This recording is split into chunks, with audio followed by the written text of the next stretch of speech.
Hello, everyone, and welcome to this edition of the Private Officer Beat Radio.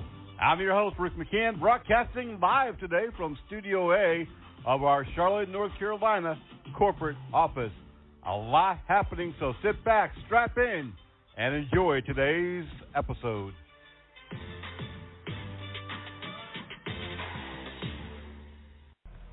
Hello, everyone, and welcome to this edition of From the Legal Side, a production of Private Officer International, where we talk about the legal issues of the day, topics of liability for both the uniform officer as well as plainclothes, retail security, school security, and private law enforcement. And this week, like all others, we're talking about a very sensitive and a very serious topic.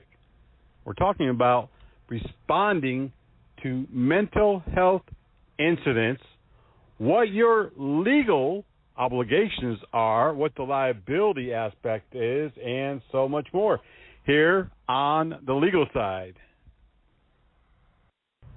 This past week, a very unique situation occurred. A very unique pairing of university security, not law enforcement, and mental health professionals occurred at the Johns Hopkins University, where they put together non-sworn security, campus security personnel with a crisis worker to respond to those situations, those calls for assistance that demand that a crisis worker, a counselor, respond instead of armed law enforcement. Now, this is not a unique topic as it goes. I mean, we've heard about it. We've seen it. It's all over the news. It's in the headlines everywhere. It's in discussions from the East Coast to the West Coast. Everyone is talking about the same thing. No time in history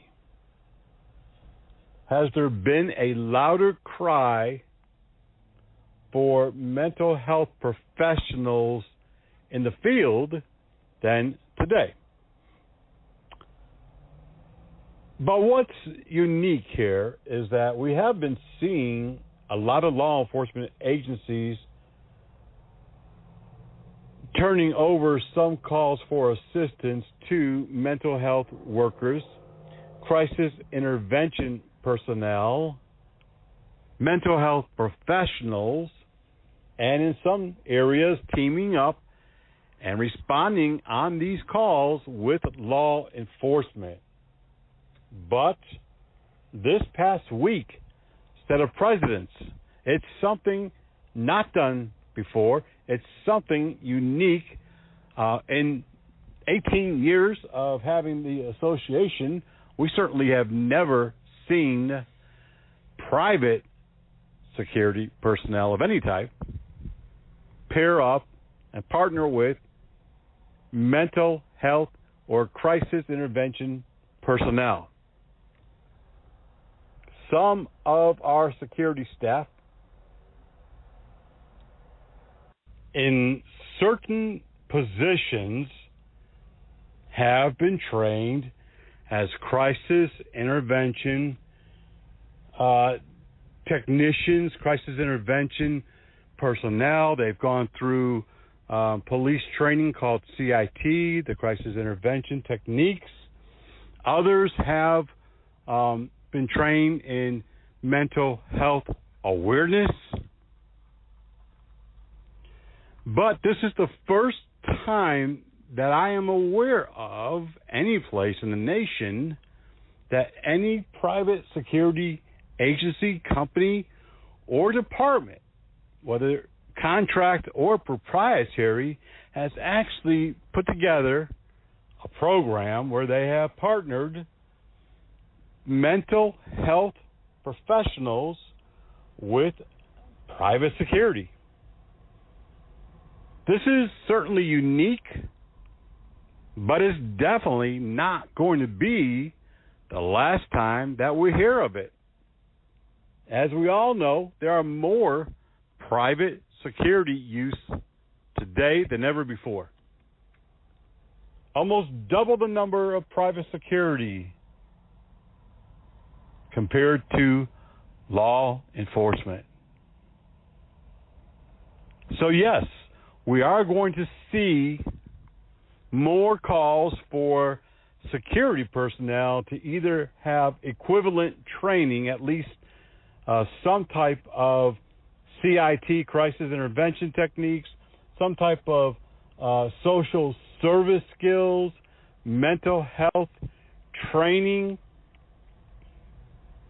And there are many layman courses out there, training and certifications for any individual, especially those of us working on the front line in security and or law enforcement. Well, that brings us to another series of questions and topics, including, as just a non-sworn security officer, what is our role? What is our responsibility? And what is our liability? As business owners, we have to be sure, that, if we're going to be out there working with the public, as I've said time and time again, this isn't 1960s or early 70s when most of the contract security worked access control at some large manufacturer, foundry, or business as, access control at the desk and you sign people in and out. Most private security, contract and proprietary today, work with people. More and more frontline security personnel, private law enforcement, are being called in to solve problems, to investigate incidents, and to respond to crisis and medical emergencies. And so as business owners and as frontline practitioners of security and safety, we need to understand what our liability, what our risks are, what our responsibilities are going to be. And I've already heard in the last 2 years, as this topic becomes larger than life and is sweeping not only our nation, but the world. We have our own news staff. We keep up on the news every day. So the headlines coming out of the UK, Canada, Australia, New Zealand, and even places further away, all look eerily similar to the headlines here in the U.S. when it comes to mental health crisis, when it comes to intervention and diffusing, de-escalation, and not sending armed police to those type of situations. So, I've heard people already in the security industry say, no, that's not our job. We don't even do first aid or CPR. We call 911, and we just stand there and wait. We don't want to get sued. We're not EMTs, paramedics. We're not going to certify our staff in basic life support. Nah, that's not our job. We're security. But it is your job. It is your job. And it is expected. And as private security continues to get more and more involved hands-on with law enforcement type duties, fire and EMS type duties, working in more situations where there's large amounts of people, you'll need to learn not only people skill and de-escalation and communication skills, but civil unrest techniques and how to control large, disobedient, violent, disorderly crowds. Some of it is already being done by security on the front line, especially in retail environments, shopping malls, community colleges, state colleges, and universities. But when we're talking about mental health, let me start first with the business owner, the manager of the company. We can no longer go with just a generic contract. We can no longer use a template. Every contract is not going to be the same. And I have long argued that contract security companies, like other contracted businesses, tailor make their contracts to fit the duties, the job scope, the business type of their client. It wasn't that long ago I would see security companies using about a 3-paragraph, 1-page contract, simple contract they called it. We're going to put someone there from 8 p.m. until 8 in the morning. We're going to charge $24.95 an hour. We're going to get time and a half on 6 holidays. Okay, sign here. That's good enough. Nothing about the scope of duties. Nothing about the training requirements of the staff. Nothing about the limitations of the security officer or the authority. Nothing about what to do in XYZ situations. No. 3 or 4 paragraphs. This is what we're going to supply. This is what you're going to pay. That's it. Sign here on the dotted line. But in this day and age, you can't do that anymore. You have to spell it out. We're going to have 2 unarmed security officers and the hours, et cetera, but we need to be specific in their duties. And if your duties in a shopping mall, an apartment complex, a condo, a gated community, a community college, whatever, is going to be to respond to medical emergencies, to respond to all calls for service, and we're going to talk about that topic in a minute, but we need to spell out. Security personnel will respond to all calls for service, but if it's a mental health crisis, if it's a medical emergency, then their role will be to call 911 and to keep the people as safe as possible, but not to intervene. That needs to be plain language in the contract. We can't assume that's our duties and the client knows it. We can't assume the client wants XYZ. Oh, yeah, I'm sure he would want us to do this and this. I'm sure that she, the manager, who's not the owner, would want us to do da-da-da-da. Don't assume. You know what happens when people assume? They get sued, and they lose. It costs people's lives when we assume we should do this or that. Make sure that you know, as a business owner, what the client wants you to do for disruptive crowds, medical emergencies, and what appears to be mental health crisis. Now, as a paramedic, EMT, firefighter, law enforcement officer, all my life, I can tell you 2 things about this mental health topic. Number 1, it's not always easily identifiable.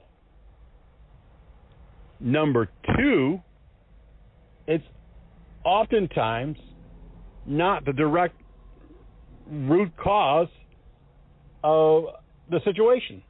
Yes, the person has mental health, but that didn't cause them to go off the rail and start shooting a bunch of people.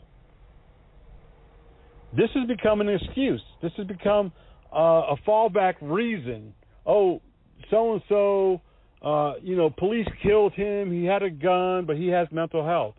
That's an excuse. It's not the reason why the man or the woman shot people. It's not the reason why they attacked police. Have you ever visited a psychiatrist or a mental health hospital or any facility that has psych patients? Well, I have. Working in EMS and law enforcement We've brought patients for 72-hour holds in security. A lot of hospitals, especially a level 1 trauma, level 2, they have holding facilities for psych patients. Those who might be psychologically off balance. In most states, the law allows those people to be held 72 hours for observation. I've been around them, and most of them, for the most part, often seem normal, whatever that means these days. They mean like they mean well, and they look well, and they act like you and I. They're not screaming most of the time. They're not having a mental breakdown. Sometimes they are. So it's going to be very difficult for you to identify. The more training that you can have, now if you're the business owner, the manager, the supervisor, or the security staff, you need to be top of your game in this field, because what happened at the university when they decided to pair the security staff with crisis workers, they said that one-third of all of their calls for service through their campus 911 dispatch were mental health related. That's a lot. Let's say that they had 3,000 students. A third would be 1,000. Let's say they have 30,000. A third would be about 9,000 students. That's just unreal. And yet, it's what security is facing every day and going to face even more. Let's get real, folks. There's a lot of people in crisis across the world, across the globe, here in the U.S. Some of it is brought on by themselves through drugs, excessive alcohol, other crises going on in their life. Many people self-medicate. It looks like they're having a mental health issue, an emergency, a breakdown, but really, it all stems from illegal drug use. How do you know if it's a mental health issue or drug abuse?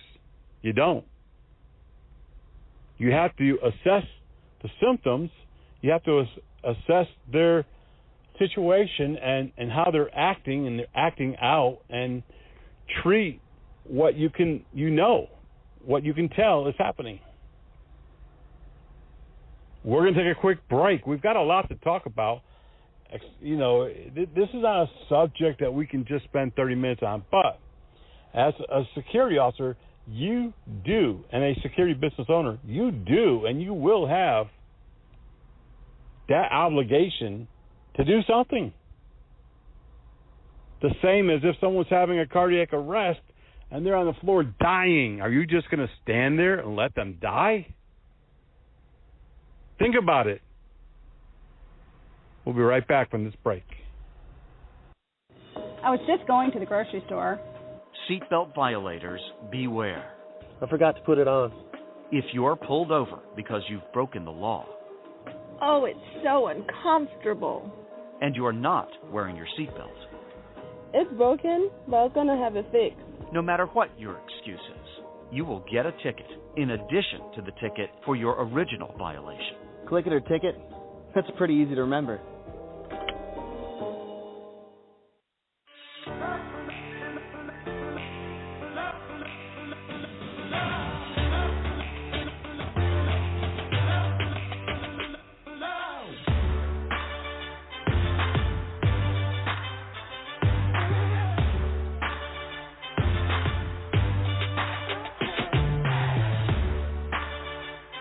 For some children, America isn't the land of promise.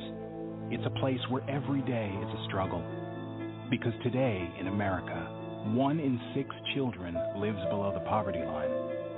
For these children, living in poverty means going without medicine, going without food, going without a warm home, or even a roof over your head. And that's life for nearly 13 million children of all races, all across America. Where will you draw the line and get involved? You can help these children and their families find a way out of poverty for good. And you can make a difference in more ways than you think. Will you help? Go to povertyusa.org today, because 1 in 6 children in poverty is one too many. A message from the Catholic Campaign for Human Development.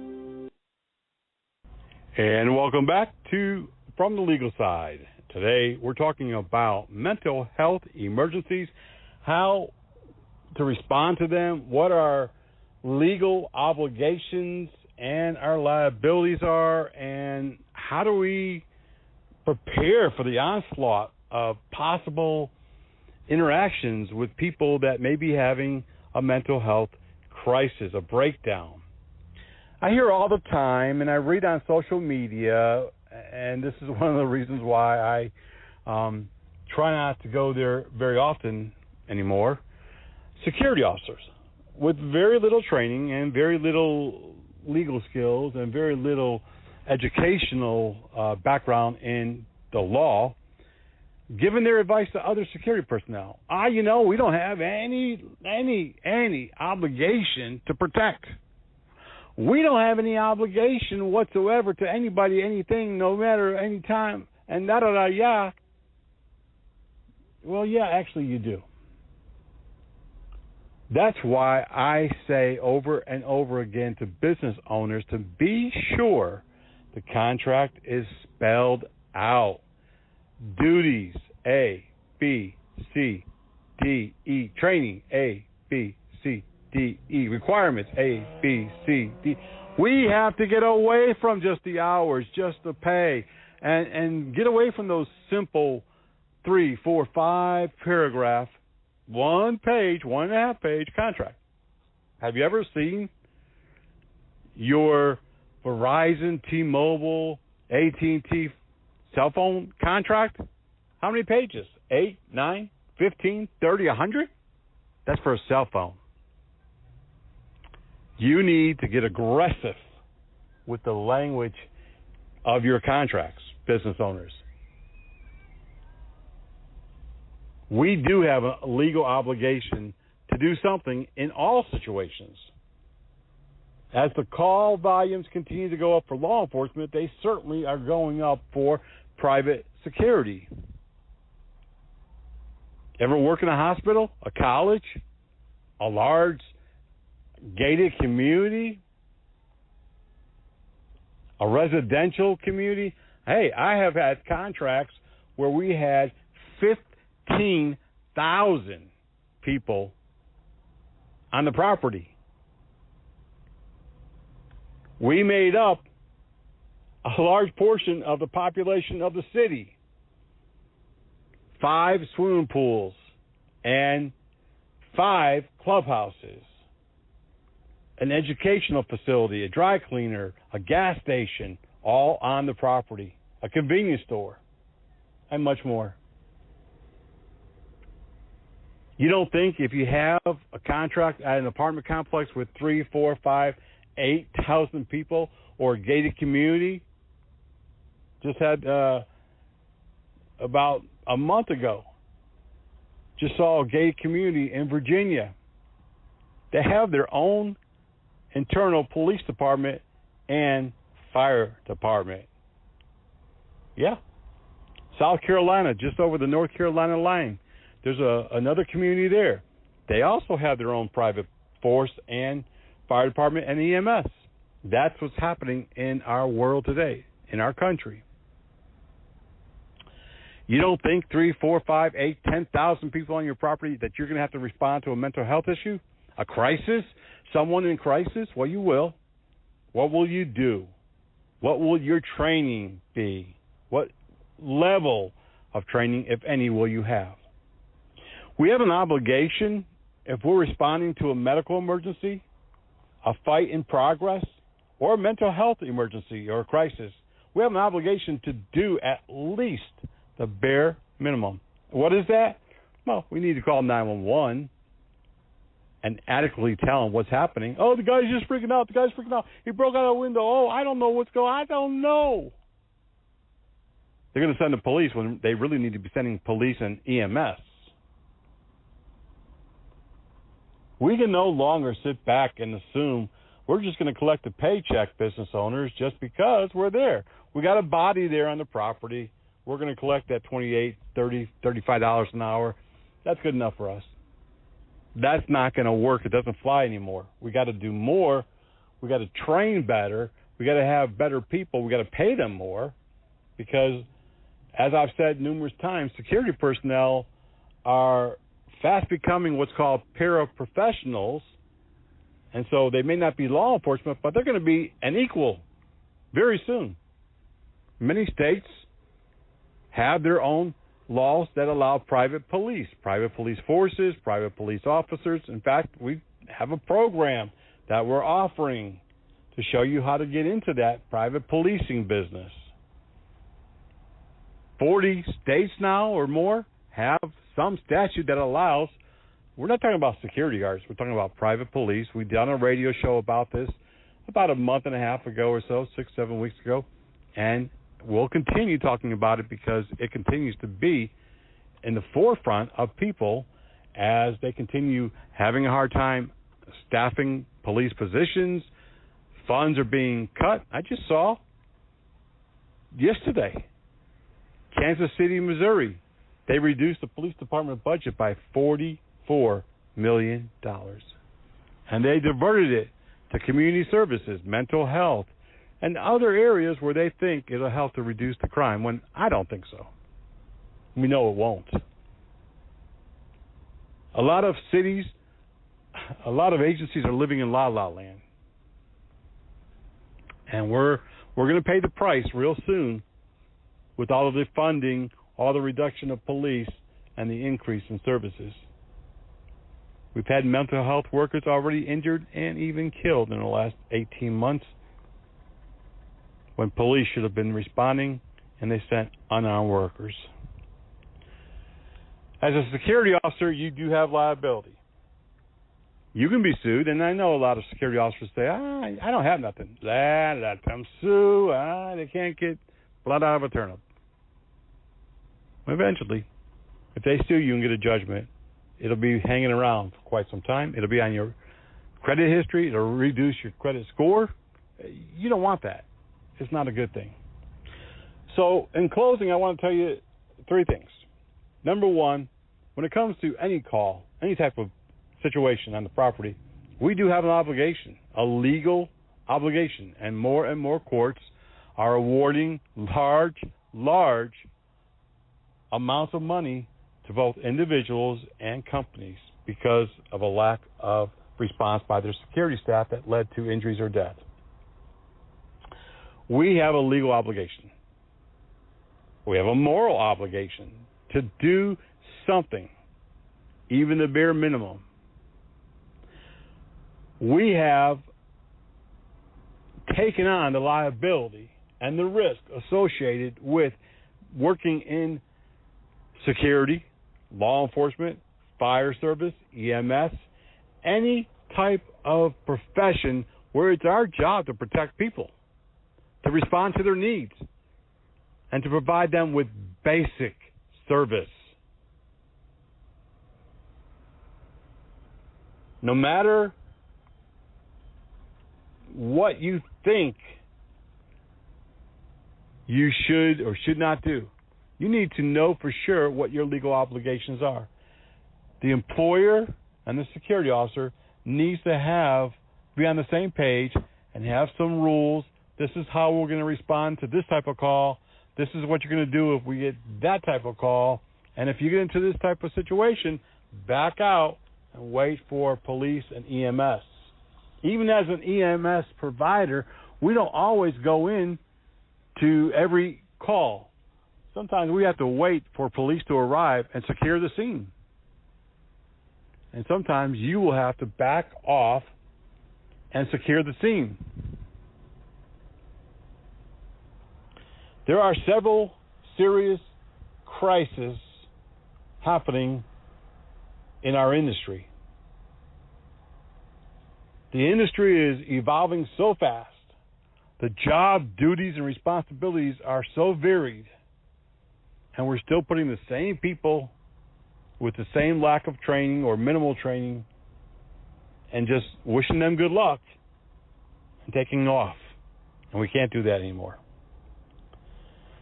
We have several online courses at Armour College on mental health, on community intervention, on critical thinking, crisis intervention. Check with us at Armour College. Send an email today at helpdesk@armour, ARMOUR, if you'd like more information. That's going to do it for this show. Liability and risk are real. Lawsuits are real. The mental health crisis situation is real. And we're going to be dealing with it more and more. Until the next time, stay safe, be blessed, and we'll see you back here on the radio.